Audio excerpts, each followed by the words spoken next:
An Inhabitant of Carcosa, written by Ambrose Bierce, narrated for you by Jonathan Dunne. Original year of publication, 1886. This work is in the public domain. Production and narration copyright, 2025, Jonathan Dunne.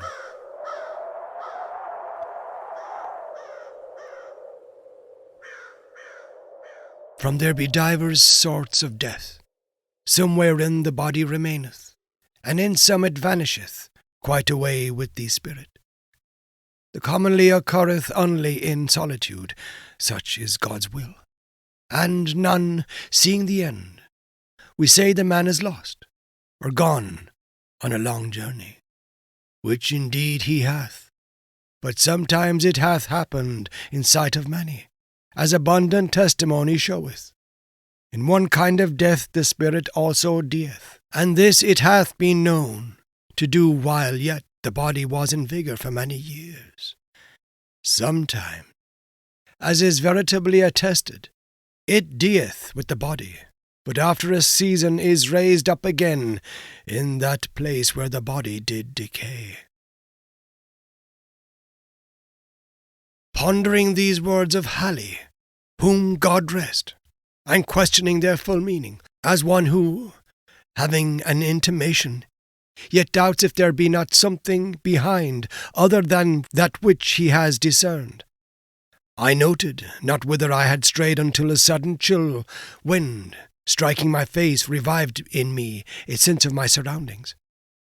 I observed with astonishment that everything seemed unfamiliar.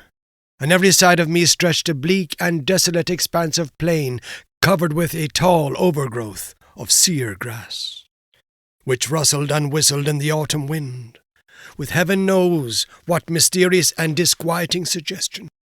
Protruded at long intervals above it stood strangely shaped and sombre-coloured rocks, which seemed to have an understanding with one another, and to exchange looks of uncomfortable significance, as if they had reared their heads to watch the issue of some foreseen event.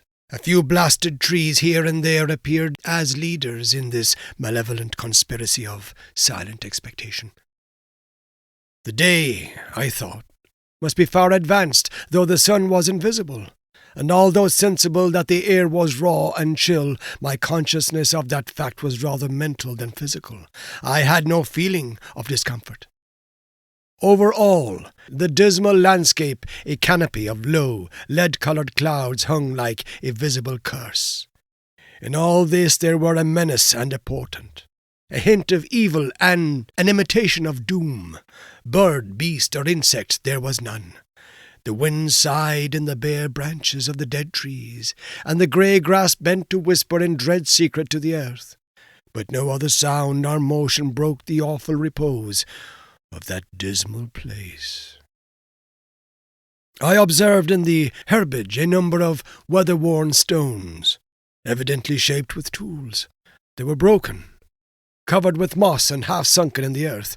Some lay prostrate, some leaned at various angles, none was vertical. They were obviously headstones of graves, though the graves themselves no longer existed as either mounds or depressions. The years had levelled all. Scattered here and there, more massive blocks showed where some pompous tomb or ambitious monument had once flung its feeble defiance at oblivion. So old seemed these relics, these vestiges of vanity and memorials of affection and piety, so battered and worn and stained, so neglected, deserted, forgotten the place, that I could not help thinking myself the discoverer of the burial ground of a prehistoric race of men whose very name was long extinct. Filled with these reflections, I was for some time heedless of the sequence of my own experiences, but soon I thought, how came I hither? A moment's reflection seemed to make this all clear and explain at the same time, though in a disquieting way, the singular character with which my fancy had invested all that I saw or heard. I was ill. I remembered now that I had been prostrated by a sudden fever, and that my family had told me that in my periods of delirium I had constantly cried out for liberty and air, and had been held in bed to prevent my escape out of doors.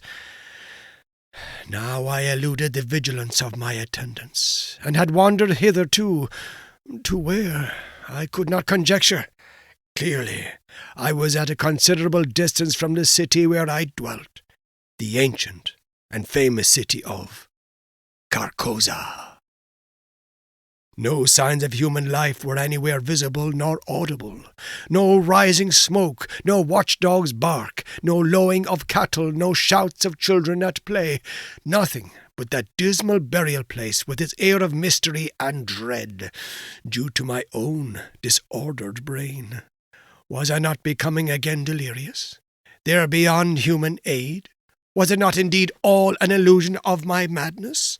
I called aloud the names of my wives and sons, reached out my hands in search of theirs, even as I walked among the crumbling stones, and a noise behind me caused me to turn about.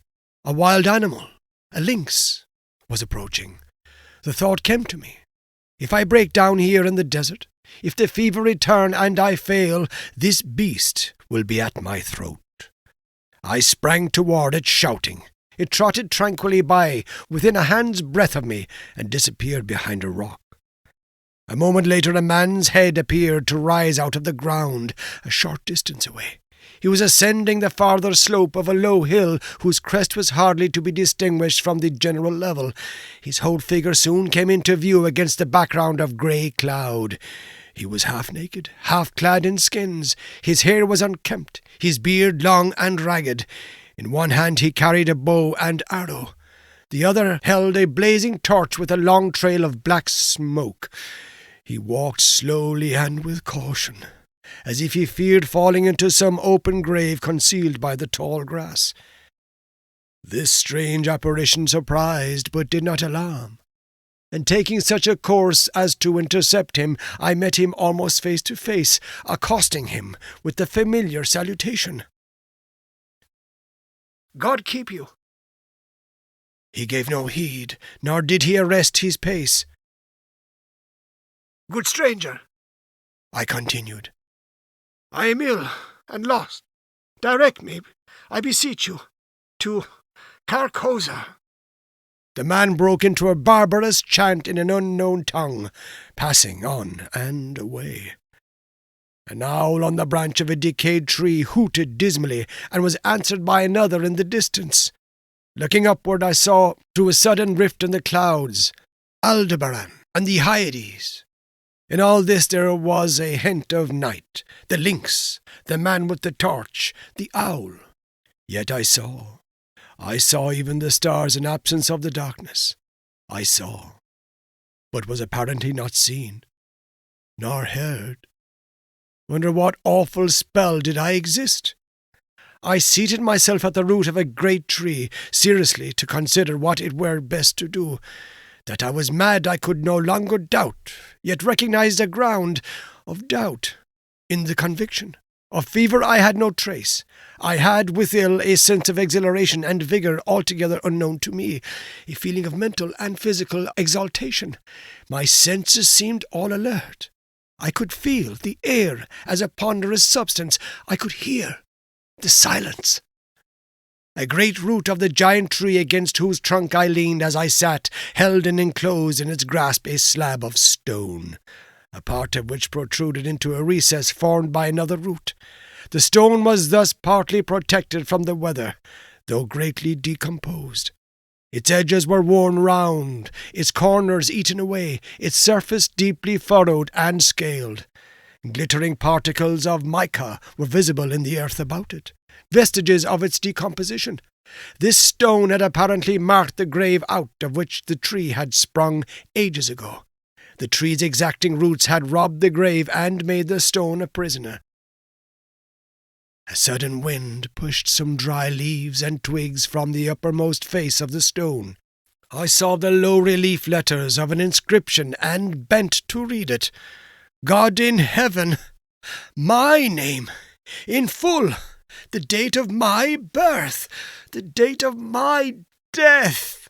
A level shaft of light illuminated to the whole side of the tree as I sprang to my feet in terror. The sun was rising in the rosy east. I stood between the tree and his broad red disk. No shadow darkened the trunk. A chorus of howling wolves saluted the dawn. I saw them sitting on their haunches, singly and in groups, on the summits of irregular mounds and tumuli, filling half of my desert prospect and extending to the horizon. And then I knew that these were the ruins of the ancient and famous city of Carcosa. Such are the facts imparted to the medium, Beiroles, by the spirit Hoseib Alar Robardin. This has been An Inhabitant of Carcosa, written by Ambrose Bierce, narrated for you by Jonathan Dunne. Original year of publication 1886. This work is in the public domain. Production and narration copyright 2025, Jonathan Dunne.